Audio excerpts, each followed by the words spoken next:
Today's tutorial video covers hidden secrets of Mac OS Catalina. Specifically today we are talking about Finder and the desktop. Adding items to the sidebar, changing Finder's view options, changing Finder's overall preferences, changing folder icons, drag shortcuts, and a secret bonus tip. Let's get started.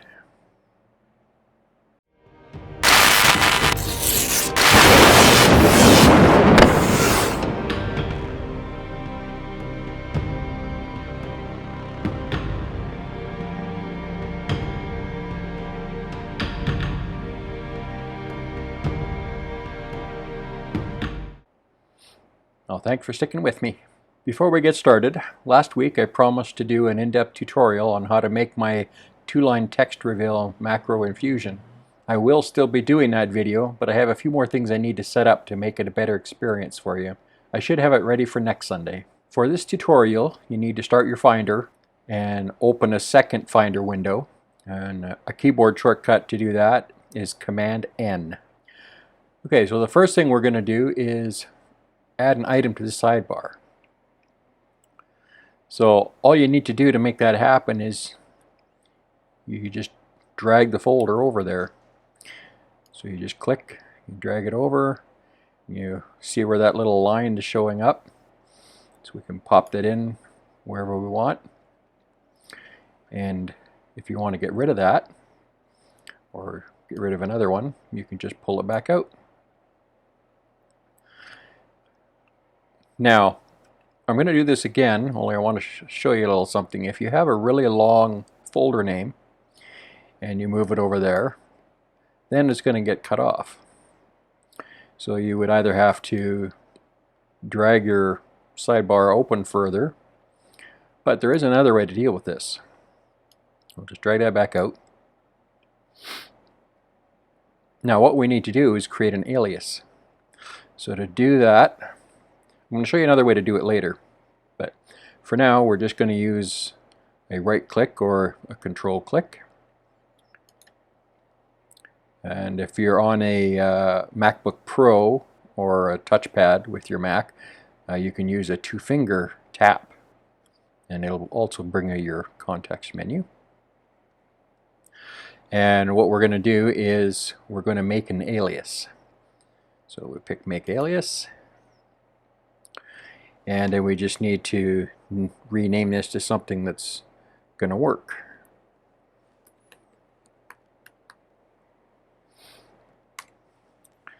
And then you can take that alias and you can drag it over there and pop it in. Now remember that an alias is just a pointer to the original folder.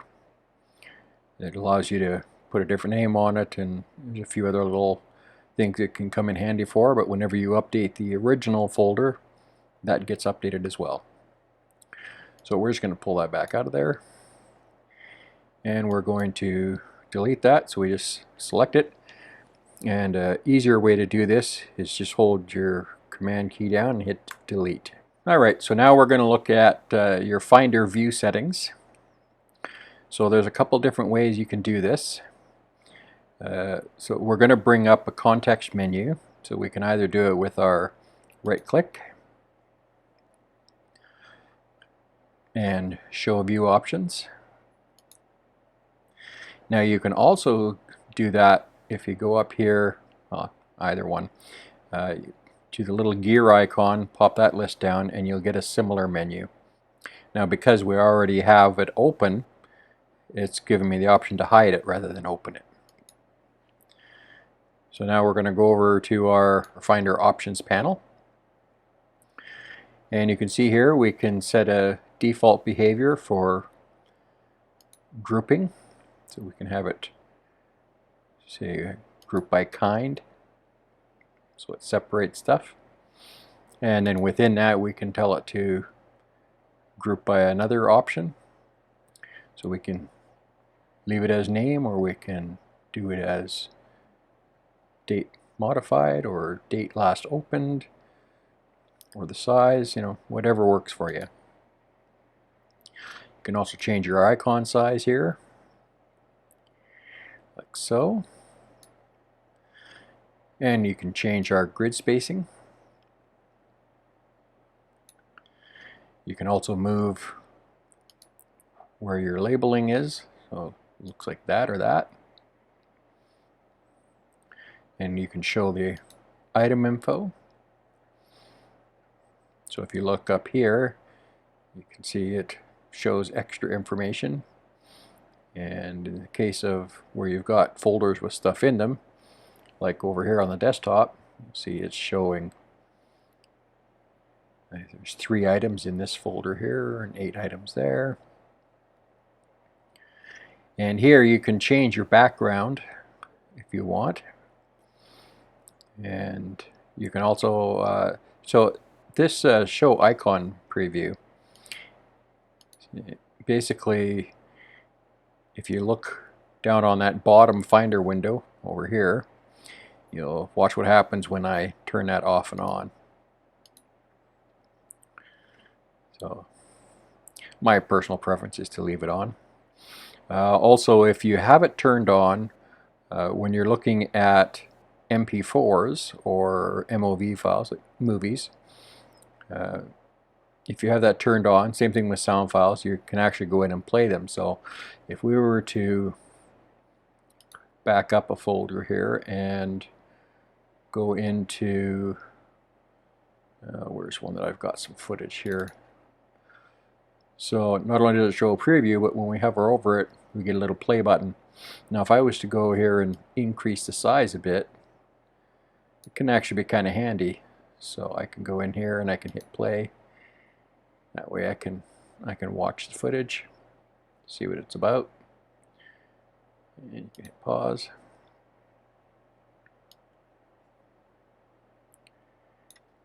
Okay, just back out of that again. Alright. Now you've also got another choice here at the bottom. You've got use as defaults. So the way this works is whatever folder you're currently in, when you hit use as defaults, every folder that lives inside that folder all the way in will have those defaults applied to it. Now if you want to change defaults across the board, there's another way to do that. So we're just going to close that, and I'm going to go up here to the actual name of my computer. Now you could do it at the name of your main drive, but then that would, if you've got multiple drives, that's only going to affect that drive. So if we want to make it default for the entire system, we just select your actual computer name, and then we bring up our context menu again with our right click or control click, show our view options. Now you notice there's a few extra options in here now because of the level that we're at. So we can change our default icon size. Now some of these options also relate to the fact that we've got a list view rather than an icon view. See how that changes? And we can adjust our icon size. So if you're watching that top Finder window, you can see the instant changes there. And we can decide how many of these different column headings up here that we want. So we can add extra columns. So now if we go in here, we could see that extra column we just added. And if you're not aware of it, if you want to change which is being used to sort things, you can just go up here and click on that particular column title. And if you click on it again, it reverses the sort order. That can definitely be a handy feature when you're in an area where there's an awful lot of files to deal with. And now after we make these changes, we can even adjust our text size, as you can see here. and you can change all of your same options you could in any other folder level, but just remember this will affect all the Finder folders and files on your entire system. So to do that, you just click the Use as Defaults button. But we're not going to do that because I don't want to change the defaults I have set. So I should just mention in passing, if you've got multiple hard drives on your system or multiple partitions on your drive, multiple volumes essentially, if you come in here you can pick each one and set up different defaults for each of them, which can be handy if you have a big production system and you're doing a lot of different things. Okay, now we've got another option here, and this is for setting some of the more advanced preferences for your Finder. So if we go up here to the menu bar up top to Finder and then Preferences, there is also another way to do it. You can hold your Command key down and hit the comma. So now right now we're on the Advanced tab.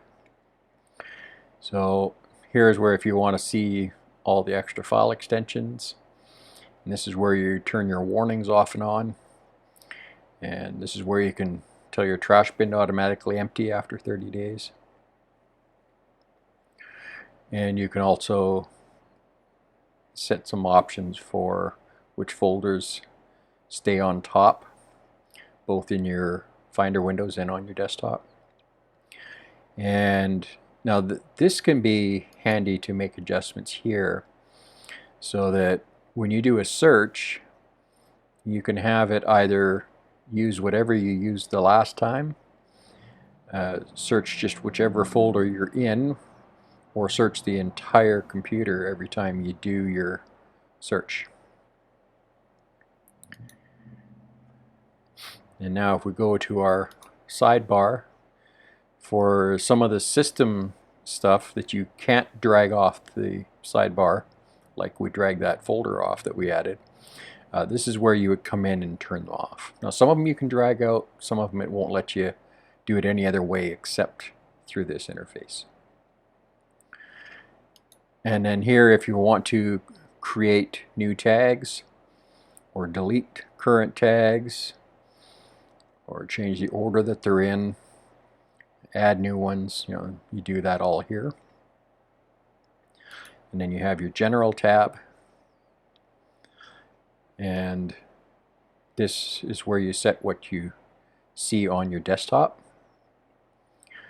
And when you create a new Finder window, this setting here will tell it what it's going to default to when you open a new one.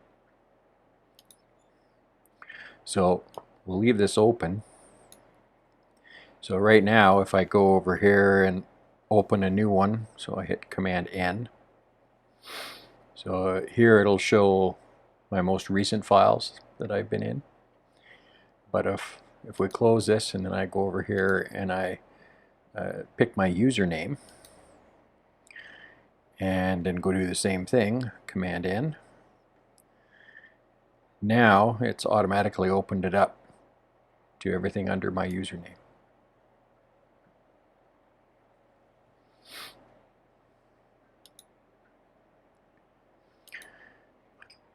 Okay. Now I'm going to show you a very cool little extra here. This is my secret bonus tip.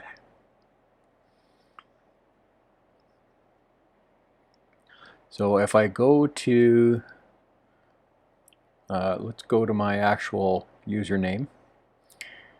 So we'll open up my username. Now you see there are no extra files. So if I try and scroll up and down, there's nothing extra here. Now by default, anything that's hidden will of course be hidden. And a file is hidden if the very first character is a period. Your secret bonus tip is how to reveal those hidden files with a simple shortcut. And that shortcut is you hold your shift key and your command key down and then press the period, which is normally on the same key as your greater than sign. And now you see all those extra kind of slightly grayed out folders that just appeared. Those are all your hidden ones. And you'll see there's a couple file names down here. And if you look, you'll see that there is a dot right at the beginning of that file name. So now sometimes you need to get into certain areas that you otherwise can only find by doing a search. So to toggle that feature back off, you just hit that same combination of keys. So shift command period. Now the reason that you hide that stuff is because generally, unless you're an advanced user and really know what you're doing, most times you shouldn't be in those areas. But for those of us who have a purpose to go in there, we want to be able to access it. Now there is another way that you can force it to always be open. You can actually create a command file, a .command file, which you can have it load every time you boot up. Then you can put a command in there that will always keep those open. But you know, that's probably not the best of ideas because it can certainly clutter things up. Okay, so I'm going to show you some drag shortcuts using your mouse. Now sometimes you'll notice when you move a file from one area to another, it doesn't always behave expectedly. So if I had an external drive hooked up, for instance, if I drag a file onto that external drive, it's going to make a copy of it automatically. But what if I want to move that file and I don't want to have to go through the extra hassle of copying it over and then going through to the original and deleting it? Normally that doesn't seem like a big deal, but if you have a lot of files that you're dealing with, that could actually take a lot of extra time. So you can use these shortcuts to force the action you want to happen. So if I do if I hold the command button down while I drag the file, it will force that folder to be moved instead of copied. So if I took this, let's go up here and open one of my libraries folder here. So let's say I want to take this photos folder and I want to not just copy it but actually force a move of it. So now, so you can see it takes a while to move some of this stuff. Now the reason I'm showing you this on my desktop is because on my system I've got my desktop set to be in my iCloud drive. So it's a similar type of a time delay if you're accessing an older external drive, say like a USB 2 drive or maybe a CD burner or something if you're moving files over. So if you have to do an extra step of going and deleting the original, especially if it's on an external drive like that, it's going to cost you all that extra time than if you just do the move in one operation. So I'm not going to make you wait until it's all done because this could take a while. We'll come back when this is done.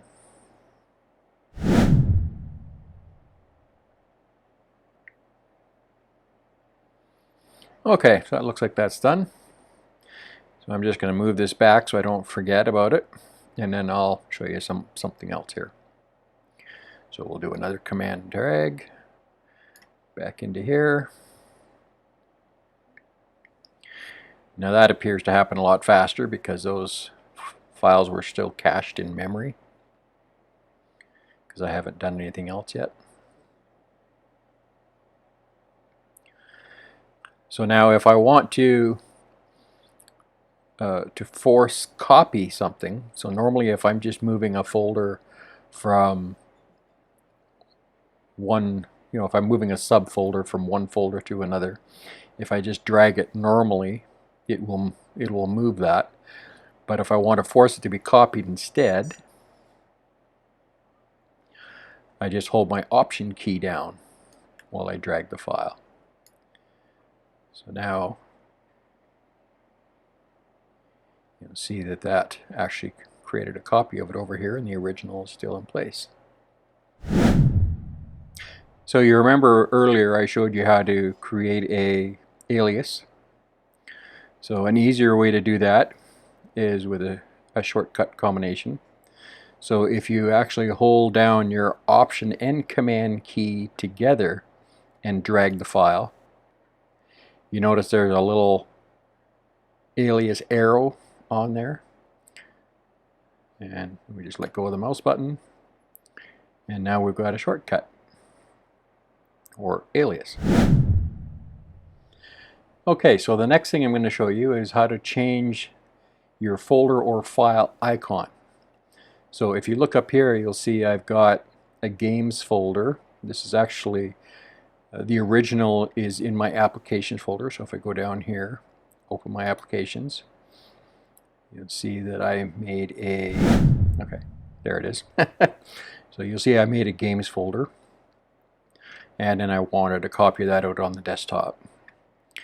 And so if I go in here, I've got a few little games. I'm not really a big gamer, but I've got a few little things on there. Full disclosure, I haven't actually played any of these yet. I just installed a few of them today. When after I had a problem with my internet, I figured I should have a few little games on here rather than picking up my phone and doing it there. So anyway, so we'll just close that. So I wanted to have access to those games out of my desktop. So you can see there they are. But I wanted something that looked a little different rather than just all these other folder icons in here. Now it used to be fairly easy to do back in Mac OS High Sierra, but as of, I don't even remember the name of the version of Mac OS that came after, but as of that version that followed High Sierra, you could no longer do it the old easy way. They kind of hid it. So this is how you would actually do it now. So the first thing you need to do is you need to find a picture that you're going to use, or make one, whichever, and then put it in a place where you can find it, of course. And then what we need to do is we need to actually, I'm going to use a different one. Okay, so I've got one in here that I want to use for this first example. So the first thing you need to do is you need to just double click it to open it in your previewer, and then you need to select all. So you can either go up to edit and select all, or you can go Command A, and then you need to copy it, which you can also do in your edit menu, but I'm just going to use the shortcut Command C for copy. And then we can go ahead and close our preview. And then we need to go in, pick a folder here, and then we're going to use your right click or your control click, and we're going to select Get Info from the context menu. And let's bring that down over here a little bit. And then you need to click on this little icon in the upper left corner here and make sure it's selected. You see there's a very slight outline around it.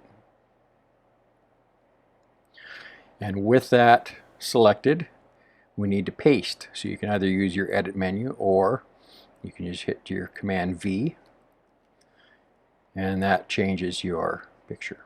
So now we can just close that. Now, there is one little quirk about this that I need to show you. Now you see we've got this alias out here. So let's open a different one. And we'll just select that. And we'll copy it.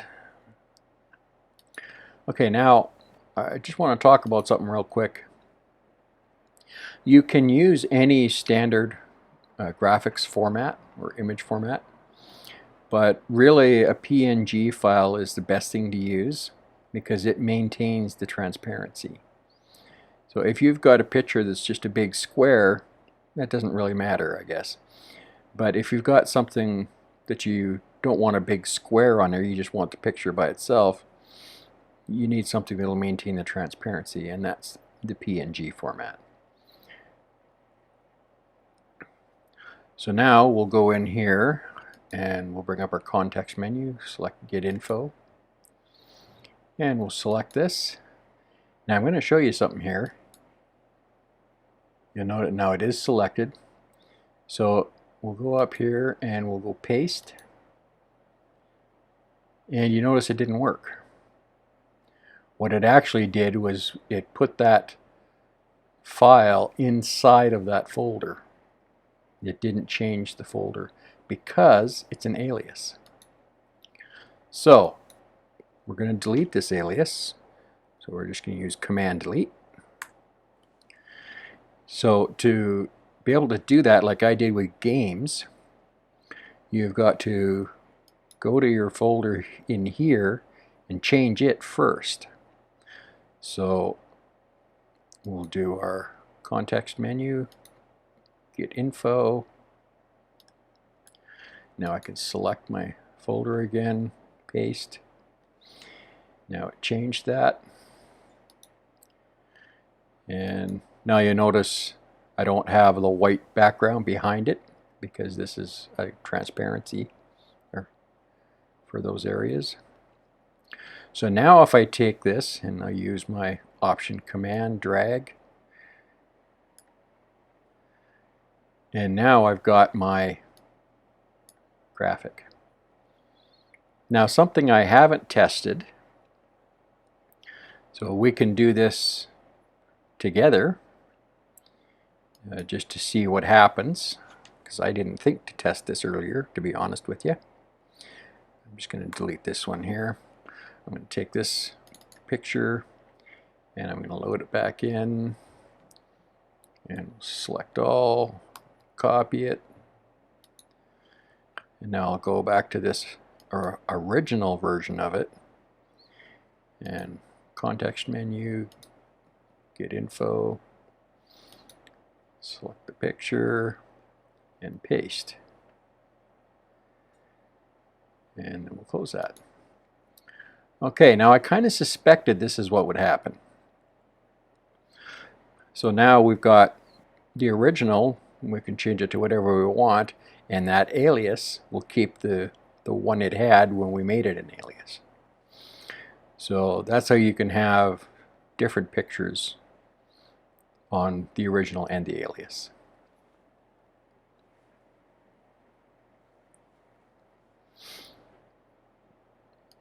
So we'll just delete that.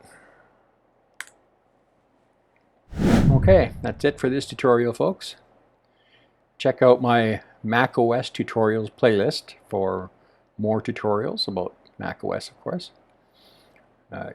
Check out my playlist tab for other subjects you might need help with.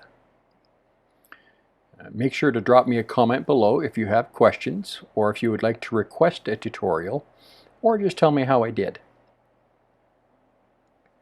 If you enjoyed this tutorial, hit that like button. If you want to see more content like this, hit that subscribe button. Make sure to click that notification bell so you don't miss future videos. Thanks for hanging out with me today. We'll see you next time. Bye for now.